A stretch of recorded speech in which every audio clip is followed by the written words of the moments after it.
Роимзода Илҳомиддин Раҷабалӣ, доктор илми иқтисодӣ, профессори Донишгоҳи Миллии Тоҷикистон. Тавре ки имрӯз шоҳид гардидем, дар дораи нақши чорабиниҳои раиси Донишгоҳи Миллии Тоҷикистон, садорати факултати молиявӣ иқтисодӣ ва кафедраи иқтисоди ҷаҳонӣ семинари илми назариявӣ дар мавзӯи нақши пешрӯи миллат дар рушди дар таъмини стратегияҳои рушди кишвар вобаста ба бахшида ба рӯзи президенти ҷумҳурии Тоҷикистон баргузор гардида истодааст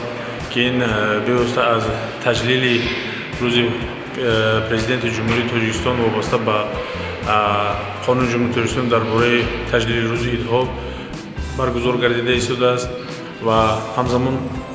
қайд кардан зарур аст ки дар ин росто факултаи молиявии иқтисодӣ ҳамзамон имрӯз озмуни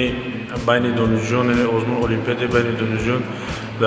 дар бахши беҳтарин донандаи асарҳои пешшои миллат низ ҷамъбаст гардид ки ба ғолибони озмун тӯҳфаҳои молию пулӣ таъсис дода қадрдонӣ гардид ва инчунин семинари мазкур ки бо иштироки муовини якуми вазири рушди иқтисод ва савдои ҷумҳурии Тоҷикистон муҳтарам Ашурбой Солезода баргузор шуда истодааст ва дар ин ҷо нақши пешрӯи мавзеъ миллат дар таъмини стратегияҳои рушди кишвар баррасӣ гардида истоданд ва тавре ки медонем вобаста ба қабули стратегияи миллии рушди ҷумҳурии Тоҷикистон барои давраи то соли 2030 дар пояи қабули он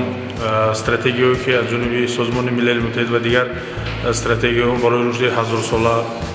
стратегияи рушди устувор ва ҳадафҳои рушди устувор ки дар арсаи байналмилалӣ қабул гардиданд ва имрӯз ҳадафҳои стратегияи кишвар ки аз чор ҳадафи асосӣ бармеояд ва тамоми дигар стратегияҳое ки имрӯз дар кишвар амалӣ гардида истоданд ва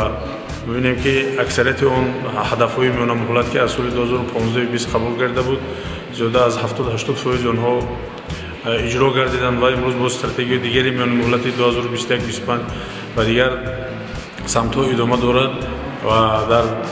таъмини ҳамаи онҳо нақши пешрӯи мавзеъ миллат хеле бузург аст ки мо имрӯз дар ин семинар ҳамаи ин масъалаҳоро баррасӣ карда истодем ва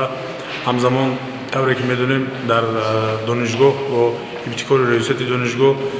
маркази тадқиқотии пешрӯи мавзеъ миллат ташкил гардидааст ки дар он ҷо ҳам аспирантон ва ҳам унвонҷӯён дар он кору фаъолият намуда истоданд ва ҳамзамон бо дастури бевоситаи роҳбарияти донишгоҳ имрӯз дар факултет барои магистрҳо курсҳои махсуси интихобӣ дар мавзӯи нақши пешрӯи мавзеъ миллат дар рушди иқтисоди миллӣ